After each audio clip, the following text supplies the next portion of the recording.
Good morning all of you. तो आज जो हम टॉपिक करने वाले हैं वो है स्ट्रेट लाइन।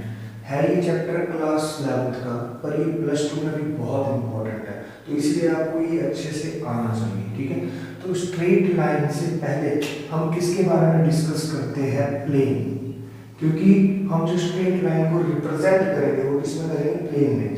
तो प्लेन एक्चुअल में है क्या? प्लेन आपके पास है कि दो लाइंस जब क्या करते हैं? इंटरसेक्ट करते हैं।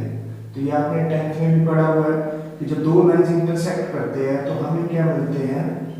इस तरह की एक शेप मिलती है। इस शेप को हम क्या कहते थे? प्लेन कहते थे, या फिर कार्टेशियन प्लेन, या फिर कोऑर्डिनेट एक्सिस। अब हमने क्या करना है? इन लाइंस को यहाँ पर रिप्रेजेंट करना है। तो सपोज कीजिए कि ये ओरिजिन है आपके पास, ये 1, ये 2 और ये है आपके पास 3। सेम एज इट इज यहाँ पर भी 1, 2 और 3। क्लियर? मैं एक पॉइंट यहाँ पर लेता हूँ, एक पॉइंट यहाँ पर और एक पॉइंट यहाँ पर ले रहा हूँ। तो अगर मैं आपसे इन्हें नाम दे देता हूँ, जैसे ये और ये A है, ये B है और ये C। A जो कोऑर्डिनेट है उसके आप कोऑर्डिनेट बता सकते हो 1, 1। B की कोऑर्डिनेट 2, 2। C के कोऑर्डिनेट 3, 3। और जब मैं पॉइंट्स को क्या करता हूँ? ज्वाइन करता हूँ, तो मुझे क्या मिलती है? एक स्ट्रेट लाइन। यानी ये मेरे पास क्या है? स्ट्रेट लाइन है। तो यहां से मैंने क्या कंक्लूजन निकाला कि जो स्ट्रेट लाइन होती है वो क्या होती है? कलेक्शन ऑफ पॉइंट्स, है ना? कि मैंने कलेक्शन ऑफ पॉइंट्स करी, जब उन्हें मिलाया तो मुझे क्या मिली? एक स्ट्रेट लाइन मिली। अब यहाँ पर अगर मैं नोटिस करूं तो ये जो कोऑर्डिनेट है इसमें एक x की वैल्यू और एक किसकी वैल्यू है? y की। तो एक और डेफिनेशन आ जाती है कि जो स्ट्रेट लाइन होती है वो स्ट्रेट लाइन क्या होती है? कि एक ऐसी सेट ऑफ इक्वेशन जो x और y में डील करती है। ठीक है, तो आपने ये चीज 10th में भी करी होगी कि linear pair of equation in two variable represent a line. ठीक है ना? ये कहां से आया है? x y, ये आया आपके पास यहाँ से। जो पॉइंट्स देख रहे हो अभी, जो कलेक्शंस हुई है ना, यहाँ पर x और y, यहाँ भी x y, यानी जो लाइन आएगी किसकी वजह से बनती है? x की वैल्यू और y की वैल्यू की वजह से। ठीक है, और यहाँ पर जो x और y की पावर है ये हमेशा कितनी होती है? 1। ये चीज आपने हमेशा ध्यान रखनी है। अब दूसरी चीज हम किसके बारे में डिस्कस करेंगे? स्लोप। कि स्लोप होता क्या है? बहुत इंपॉर्टेंट है स्लोप। तो स्लोप का मतलब हम ये कहते हैं डायरेक्शन। स्लोप का मतलब क्या है? डायरेक्शन। तो मैं कुछ फिगर्स बनाता हूं जैसे आपको जिससे क्लियर हो जाए कि मान लीजिए ये आपके पास एक लाइन है L, एक लाइन ये है L,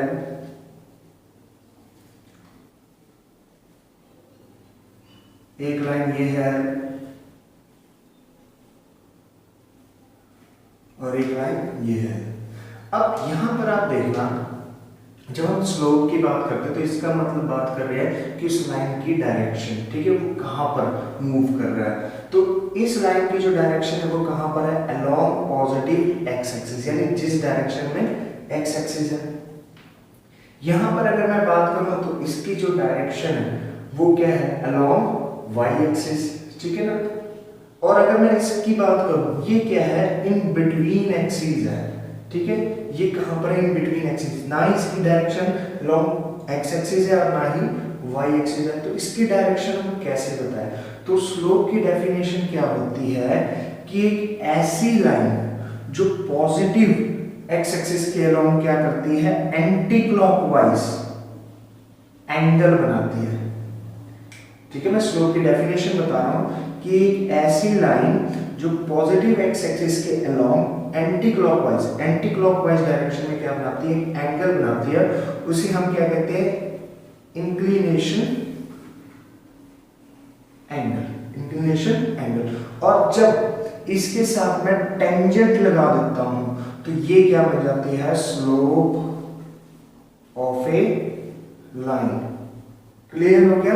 कि अगर मान लीजिए मुझे ये बताना हो कि ये एक लाइन है, ठीक है, इस लाइन का स्लोप क्या है, तो इसने एक्स एक्सिस के साथ सपोज कीजिए 45 इसने एक्स एक्सिस के साथ कितना एंगल बनाया है 45, यानी थीटा की वैल्यू इसमें कितनी है 45। अब मुझे क्या बताना है स्लोप, तो स्लोप क्या होता है टेंजेंट से मल्टीप्लाई थीटा,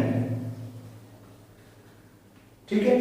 तो टेंजेंट 45 कितना आ गया 1, यानी टेंजेंट थीटा का मतलब स्लोप, यानी इस लाइन का जो स्लोप है वो कितना आ गया है 1 आ गया है।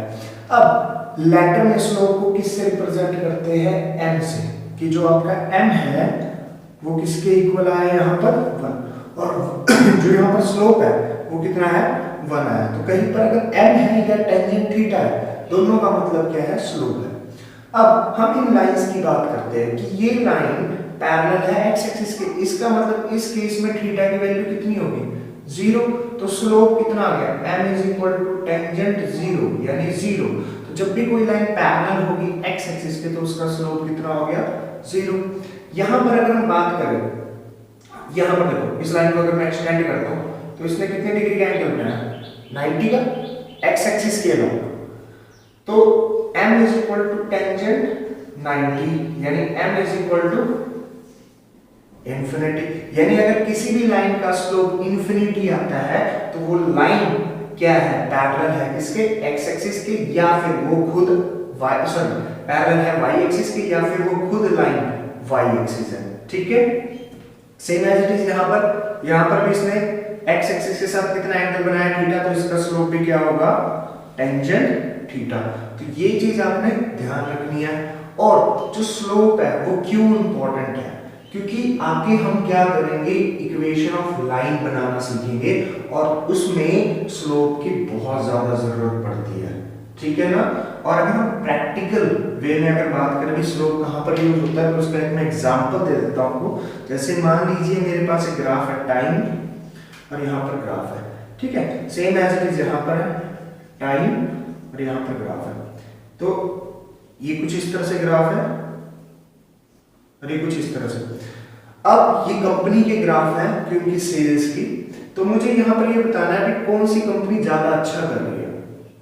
तो ये वाली कंपनी ज्यादा अच्छी कर रही है, क्यों, क्योंकि इसने देखो यहाँ से लेके यहाँ तक टाइम लिया है और इतना पीक अचीव कर लिया, जबकि इसने यहाँ से लेके यहाँ तक टाइम लिया, यानी इसे इस पीक तक आने के लिए बहुत टाइम लेना पड़ा है ना, जबकि इसे कुछ भी टाइम नहीं लेना पड़ा। तो इसका मतलब ये कंपनी क्या है ज्यादा गुड है। तो ये कैसे बता पाया मैं, with the help of slope बता पाया, ठीक है ना।